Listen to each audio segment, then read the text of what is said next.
All right, so as we get started with our mindset conversation for this week, I want to thank everybody, obviously, for joining. I want to thank everybody for the conversations we had last week. That was it was actually really telling to see not just how important this topic is, but how many people it resonated with. And what was really cool is, of course, we have this. Obviously, we'll send it over to YouTube, and we ended up getting quite a bit of conversation that was actually centered off of that too. So some of those additional links that are sent out through Instagram and our other, of course, socials help kind of drive that conversation. And it just goes back to tell me how important it is that we have the right mindset, not just as job seekers, but also just as anyone working through their life, right? I'm blessed, and Tina's blessed, that we work with a lot of individuals post-job hire.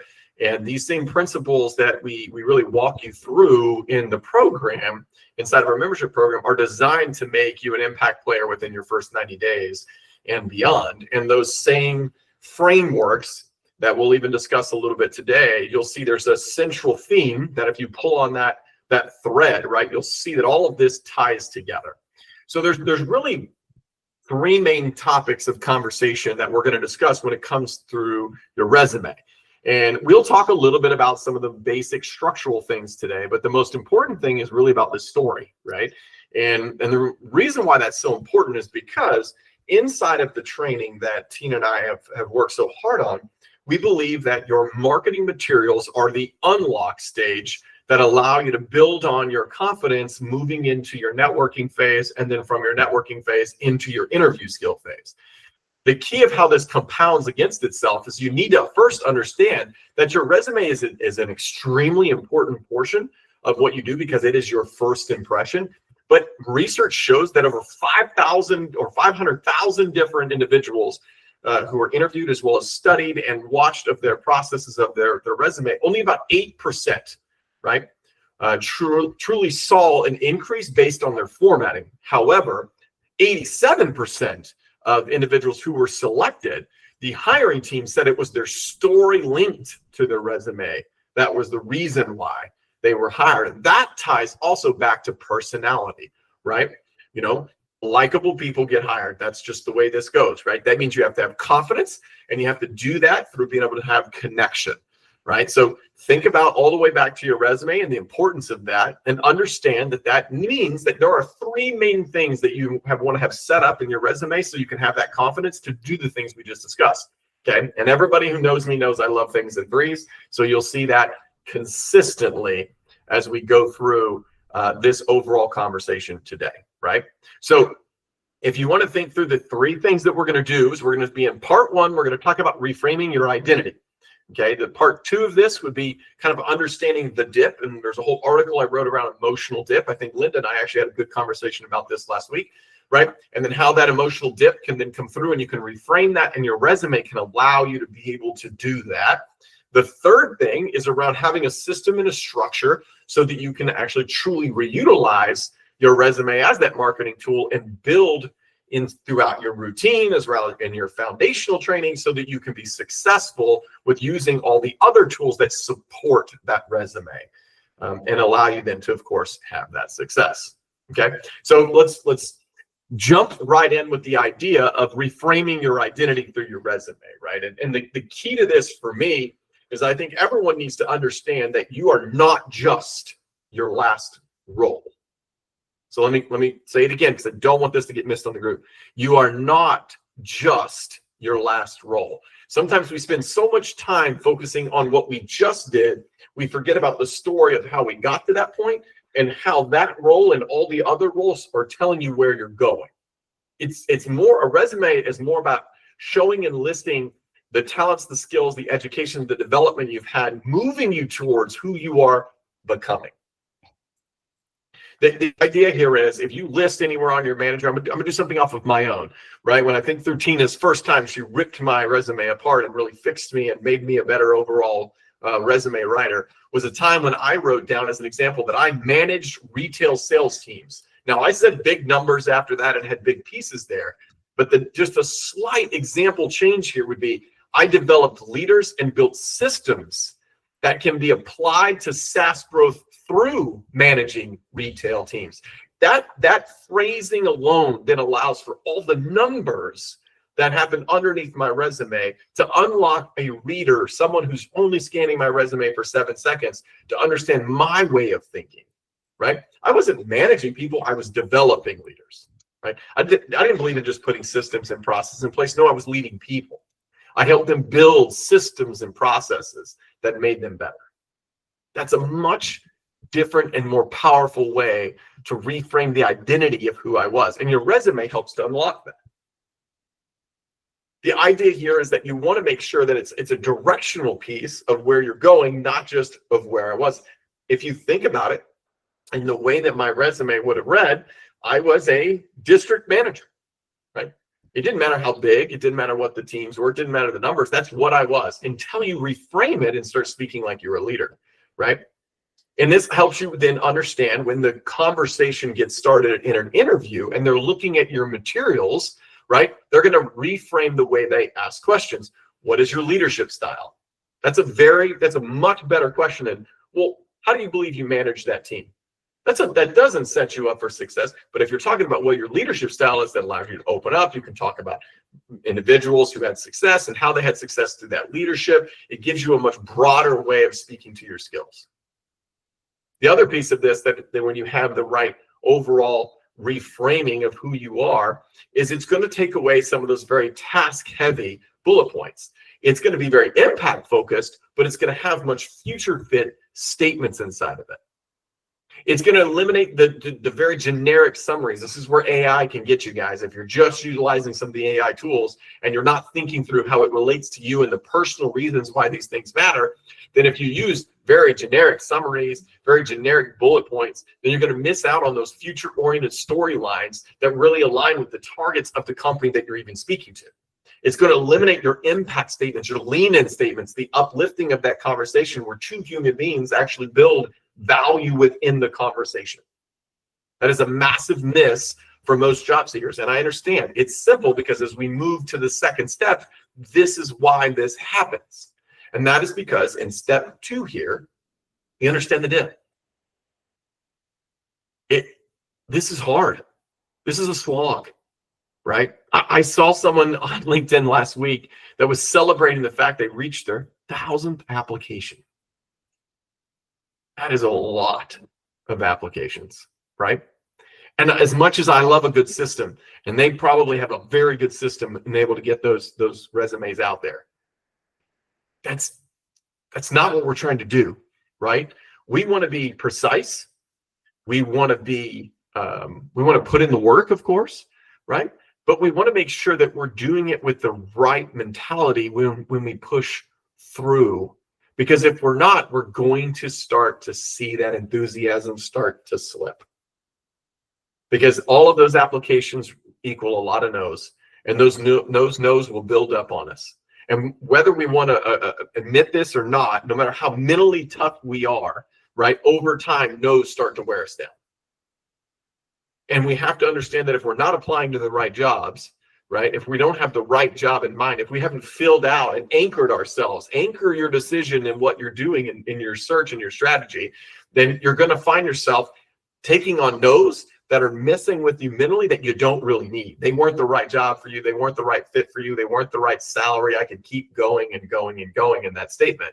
So it's important that we understand our resume properly so that we're applying to the right jobs. We understand our direction properly so that when the dip happens, when we are exhausted from this process and we are worn down, we can retreat back, we can reflect, we can go back and take a pause, reset ourselves so that we can ensure that we're going to the right direction. A true living document that a resume should be, it should never be a list of jobs. It should be a living document that inspires your confidence because of the stories that you're telling. Who developed you? Who did you develop because they developed you? Who's that human being that made you smile, that uplifted you as a leader, that helped you be more than what you are currently? What's the type of person that really leans in on you, right? And who's that person who molded your career? Why do you think, how great would you, how much impact can it make when you get to talk about that team that you guys work through a very difficult process together? How are you going to tell that story, right, with enthusiasm if you're taking so many notes? if you've had so many disappointing interviews, it gets harder.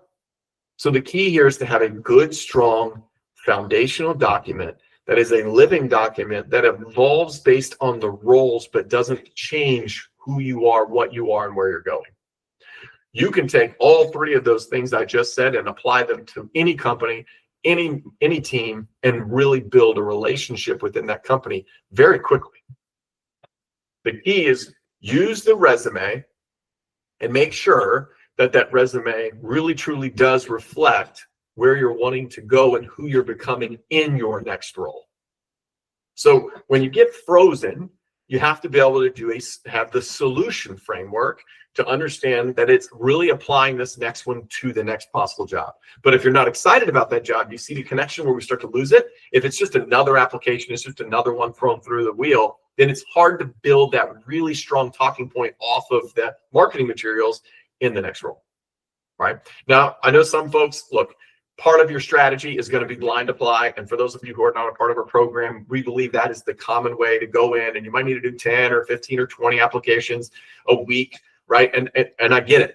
That might be part of your strategy. It could be where you are, right? A seasoned individual in their career versus someone a little more junior in their career. That is two different looks, right? One, a senior individual is going to rely on more of their overall networking, and they're going to need that resume to be very tight and right in that networking, because you're going to have really strong conversations with individuals in that premium network, that warm network setup. Whereas in a blind apply, some of this might be a little bit more of a slog. I'm not telling you it's not, but then it is extremely important that once you get in the room, that the energy and enthusiasm and the passion show up, because it's your story and it's your real truth. The third piece of this is, okay, this is all great, Stephen, but how in the world do I take this Instagram reel of greatness that I put together, right? And how do I then build a system and some structure to make this relevant to me? And how does this work for me as a job seeker? Okay. One, you have to realize that if you're an individual who has a job, understand this is a job in itself. You're basically working two jobs right now. If you are an individual that is not currently in work, then you have to understand that this is your work, right? So I'm going to walk you through a couple tools inside of this three-part piece. I'll start with our standard framework. I'm then going to go into our 9 to 3 routine, because this is crucial when it comes to resumes, that you follow in on that 9 to 3 routine correctly based on your way of learning and developing and taking execution. And then we'll talk through some obscure tools that are out there that can be useful to you. And I'll talk about a couple of the workshops that might be helpful for you to join in on too, where you can get some additional assistance, okay? So first and foremost, once you accept that this is a job in itself, then it's important that you understand how that resume is going to align within your vision of where you want to go.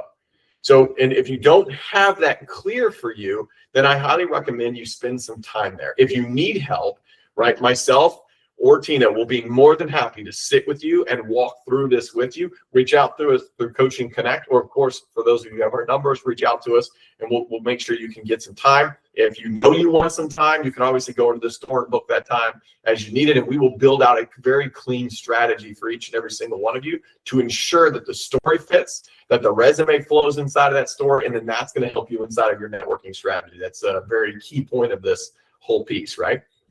So let's talk through reflection, discovery, and execution, and how this works, right? So the key point of reflection is that you have to understand where those parts of your resume really show your true transferable strengths, right? The key is make sure there's nothing that's causing distraction. So when you think through and you reflect on your resume and you're reading through your resume, do the bullet points create the best impact possible for me to tell my story, for me to showcase who I am, for me to be able to uplift and show how it relates, right? The key to that then is to take that back to discovery. Which skills and stories best connect to these target roles? So whether you're doing this as you're thinking of your networking group, or you're thinking about an actual true targeted job, which we hope you have that isolated down to less of a wide net and to more of a targeted net, then inside of that, you can really make sure from a discovery perspective that the right skills are there.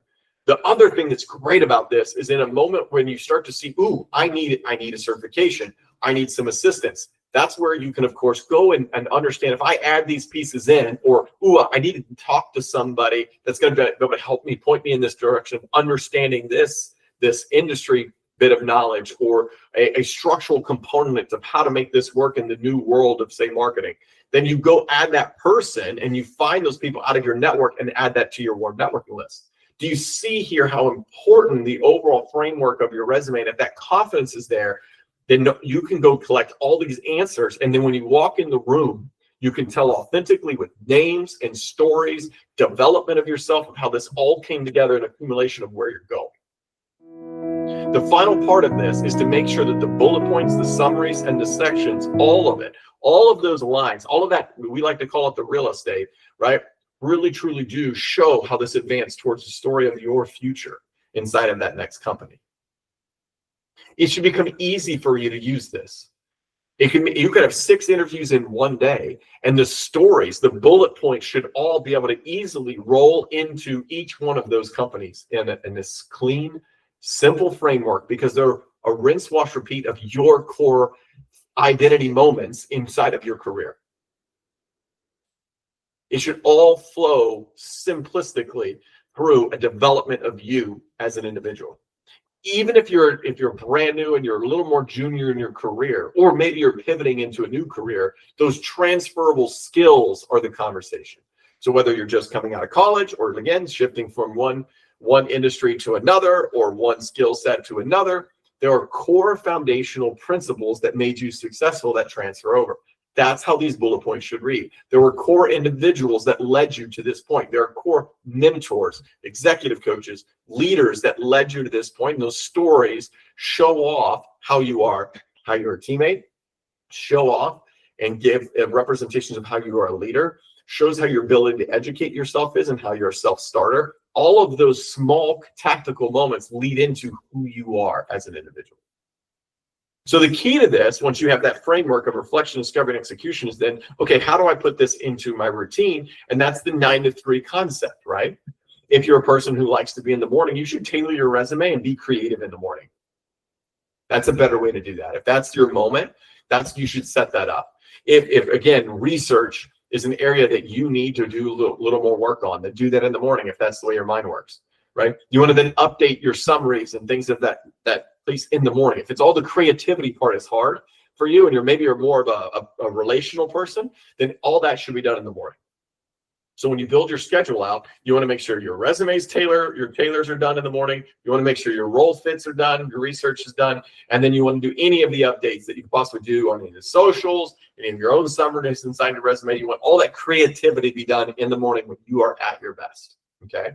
Now, that means that you would shift your networking, which is your more comfortable state. This is truly what you see me do. This is how I live my routine. Tina's the opposite of this, right? I have all of my conversations with you guys, I push those as late in the day as possible, because that is a natural state for me. I get energy from that, right? Creativity is harder for me. It's not my strong suit, right? So I work on my networking conversation and refining story points and real-time relationships in the second half of my day. So if you're the opposite, great, switch it, right? But that's a good way to look at your 9 to 3 routine and build something. The last couple things, and then I'll be quiet for a moment, is ATS, AI writing skills, and really networking feedback. The key of these is, if you don't understand how an ATS works, please go download the document from the library. If you're an individual who does not have access to the library because you're not a part of the membership program, then reach out to Tina and I. We can have a conversation about what that can look like for you and how you can possibly get a hold of that in a subset way if you don't want to become a member. There are ways that we're working on to make those documents available to you guys. But understanding how ATS work is extremely important. AI writing assistance, whether it's GPT, Copilot, we walk you through that in our class on Friday. So if you've never really worked through that or seen, please join us on Friday so we can do that. You can also go back and watch the videos in the library. You can go inside and see all the documents that we've written there of how to create that. The networking feedback is a big one. If you've never done anything of our networking courses, you definitely want to do that. There's some great new additional networking documents that have been uploaded to the library as well to help you kind of understand how that works. That networking tree is massive for this point, okay? So as I wrap up, I will say this, and then we'll open it up for very quick feedback here. But the idea here is your anchor is truly your resume is more than a document. Anchor your entire search in your direction on that resume, because it is the way that you're going to start your conversations. In every interview, you can say, oh, yeah, if you go back to this career point, bullet point number 2, where I talked about X, Y, and Z, this is a great representation of how it fits your product here, how it fits your team here, from what I've learned about your group here, what I saw in the news here. I think this is the best representation. Let's talk about that. It allows that reference point back, right? So as I walk away from this mindset, I want to tell you that each and every single one of you have an incredible story to tell. And the key is to unlock that story and allow your abilities and your strengths to just flow from you, and your confidence to resonate through you, whether it's through the screen or in person. And you do that because you're going to rework your resume, or if you have worked your resume, you're going to work on the story off of it, right? Build something strong there, right? So the challenge this week, and especially with our upskill challenge that we're starting now inside of the Discord, is an opportunity for you to be able to really work on that. What are those key moments, right? What are the great moments in your resume that you just can't wait to tell? Have you highlighted 5 or 6 stories, 5 or 6 bullet points that mean a lot to you? Do that this week, right? Choose a bullet point or 2 from there that really shows how it is a future impact. You learn 2 or 3 skills in that moment that really is completely targeted toward your future. Whether it was a great teaching from a leader, or a specific skill, maybe it was a training you had, maybe you traveled for that training, right? And then the last thing that I would ask is get involved in the community more, right?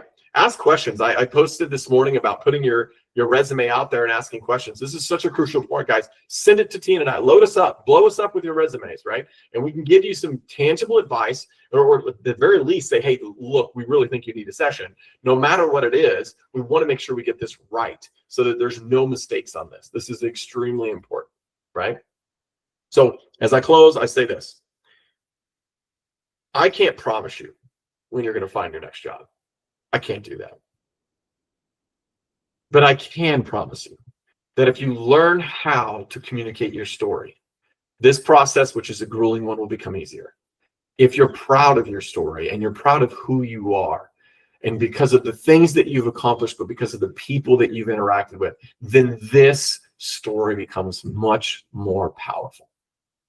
And so if you can't say those things with the same intensity that I am right now, this is where we got to start.